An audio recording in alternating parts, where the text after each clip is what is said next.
you feel it?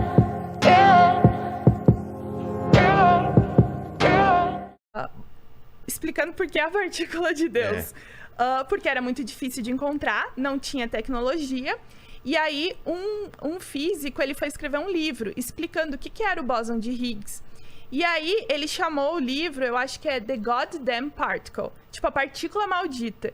E aí, o editor falou, The Goddamn Particle não é um bom nome. The God Particle é um ótimo nome. A partícula de Deus. Aí ficou. E aí, o físico, ele pensou, tá, vou escutar esse editor e vender o meu livro. Só que aí, recentemente, ou tempos depois, ele deu uma entrevista falando que ele se arrepende muito de ter aceitado trocar o nome do livro, porque ninguém chamou de bóson de Higgs. As pessoas falam, partícula de Deus, a partícula divina. E aí, lá em 2012, em 2009 ou 10, quando o LHC foi funcionar pela primeira vez, as pessoas começaram em todas as manchetes. A partícula de Deus, a partícula divina, a gente vai descobrir o buraco negro.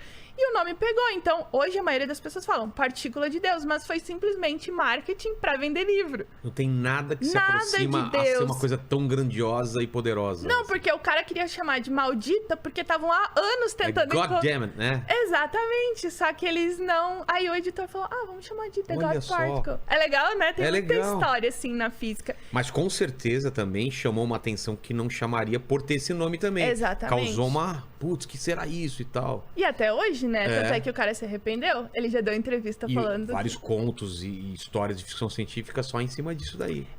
Mas as pessoas gostam muito de falar de física e misturar com algo místico. Até tu falou, né, das energias e tal. As pessoas misturam muito conhecimento de física com conhecimento de pseudociência, né? Que é uma das coisas que eu falo bastante no canal, de não confundir mecânica quântica ou física quântica ou a própria Tudo física... é quântico agora, né? Então, que tá Cura na... quântica, Não, agora eu acho terapia. que é neuro. Acho que o quântico tá caindo. Caiu, agora é neuro. Eu acho que o neuro tá entrando na moda agora, que é tudo neuro. Neuroterapia, neuro não sei o quê, neuro não sei o quê. Então também estão mudando. Neuropodcast, né? Tipo, as pessoas estão usando. Mas o quântico, ele vem, essa moda do quântico, vem mais ou menos dos anos 2000, do segredo, sabe? Da lei da atração, aquelas coisas, que foi quando as pessoas começaram a falar muito de quântica como algo místico. Eu li acho que é Física da Alma, você já leu esse livro? Não. É de um cientista, se eu não me engano. Dá uma pesquisada, Lene, pra mim, por favor, se é de quem que é, vai ver que de repente ela conhece. Pra mim foi o primeiro autor que juntou essas duas coisas. Me corrija se eu estiver errado, mas ele falava, pelo que eu me entendia, é que na física quântica, esse princípio de incerteza, de você não poder saber exatamente o... Depois a gente fala sobre isso e explica legalzinho isso daí.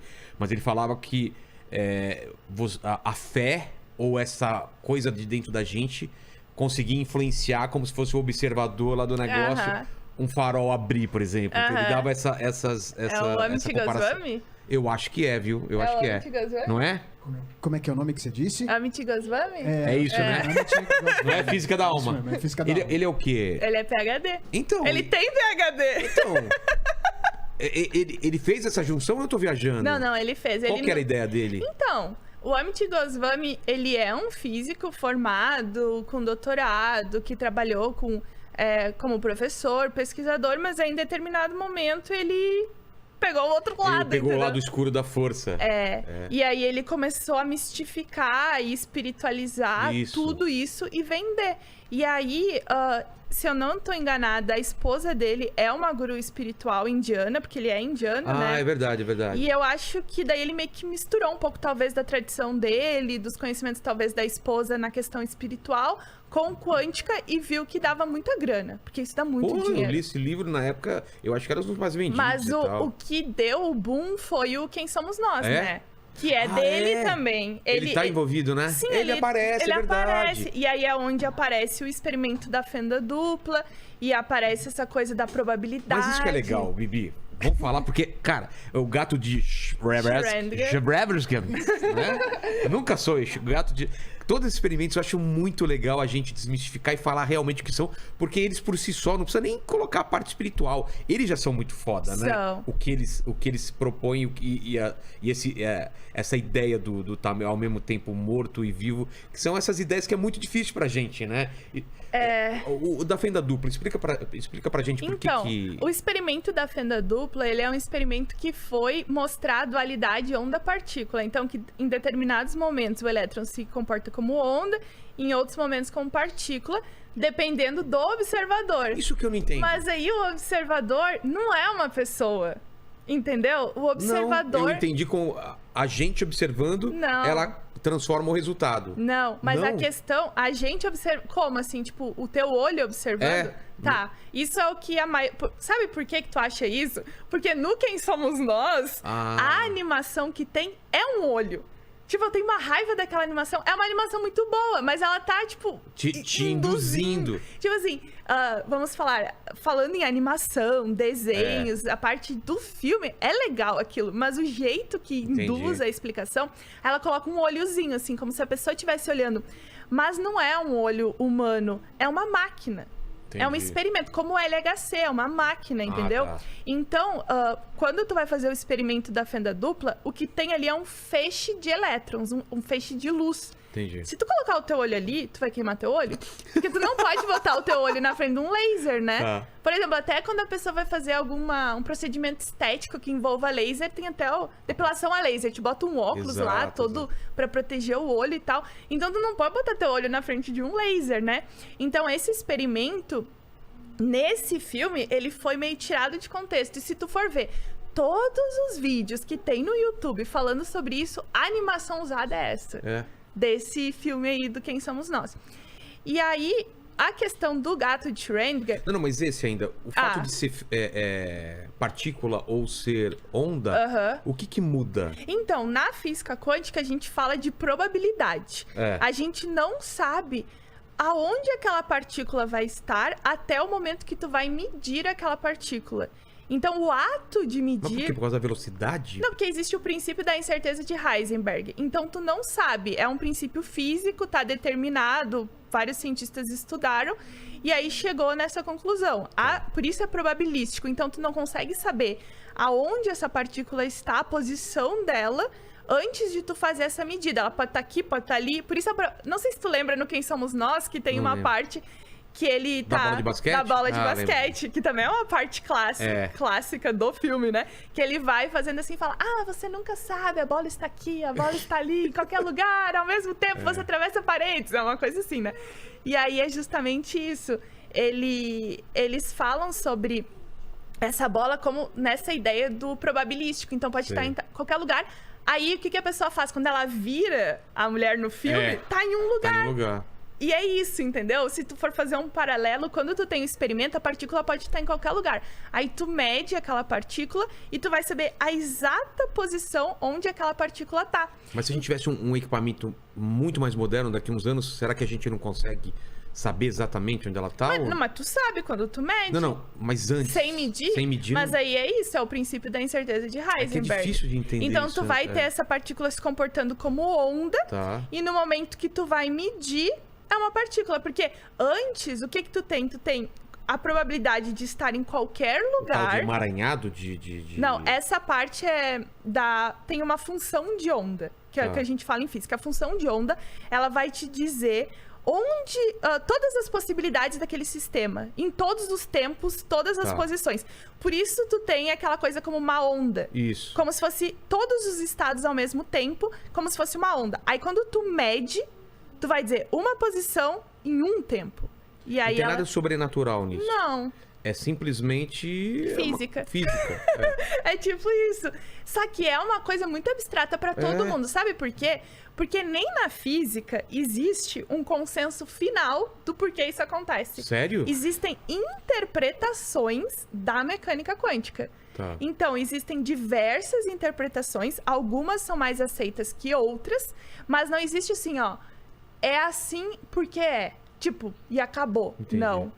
Então, isso é uma coisa que também deixa em aberto, porque existem muitas discussões na física do por que tem esse comportamento? Qual que é a interpretação?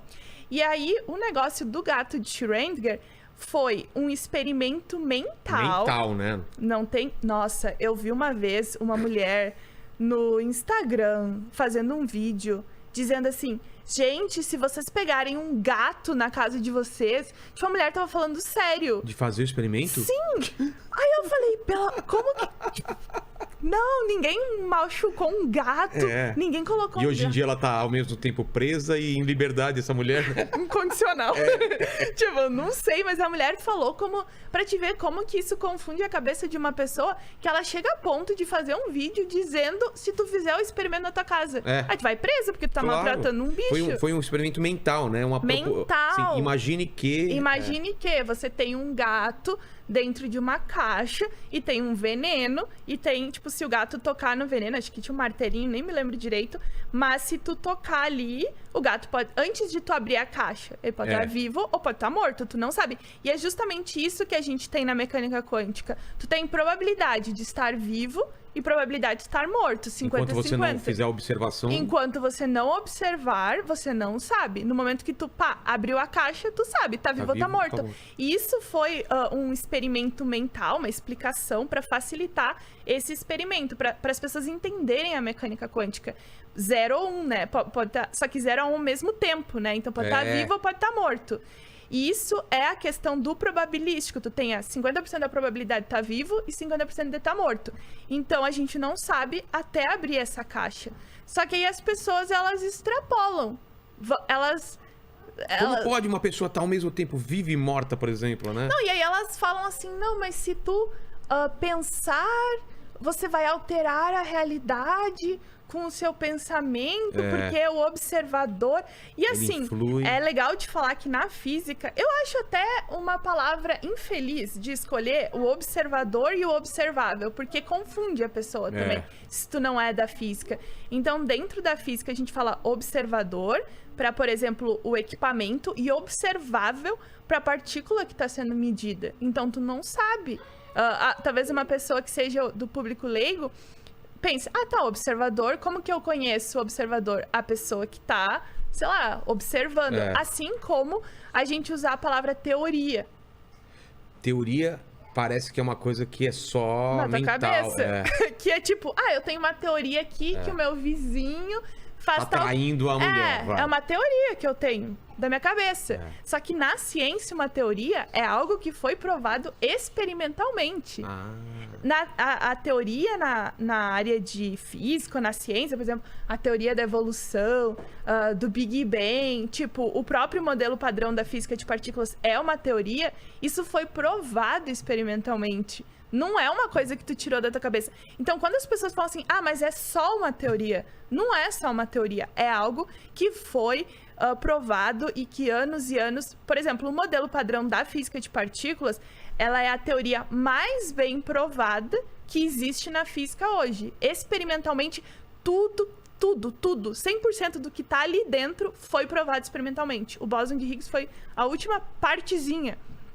Então, ela não é só uma teoria, ela é a teoria. Entendi. Entendeu? Então, muita gente confunde, por exemplo, lei, teoria, que como se lei fosse mais que teoria. Não, são propósitos diferentes, entendeu? A gente vai ter as leis e a gente vai ter as teorias. E não... Lei, se fosse explicar, assim, o que é lei? Lei, ela vai descrever que um fenômeno acontece. Tá. Tipo, a lei de Newton vai acontecer. Aí a teoria, ela vai te explicar o porquê aquilo ali tá acontecendo, como tá acontecendo, toda a parte dos fenômenos que envolvem aquilo ali. Então, não é que uma coisa é melhor que a outra, são coisas diferentes. Dentro da ciência, a gente tem leis e tem as teorias. Então, isso é outra coisa que confunde as pessoas. Se tu pensa numa lei, tipo, lei, de forma leiga, né, na tua vida. Se tu fala uma lei, talvez tu pense, sei lá, uma lei de proibir alguma coisa, uma coisa bem forte, uma lei. Total. E uma teoria, algo da tua cabeça. E aí as pessoas confundem, assim, como observador, como observável, e aí por diante. Na ciência, a gente tem muitas palavras que a gente pega do cotidiano, mas que elas são utilizadas de forma diferente. E se a pessoa não tem o conhecimento científico, ela pode se confundir e acreditar que aquilo é uma verdade, entendeu? Entendi. Então é isso. E Do you feel the vibe?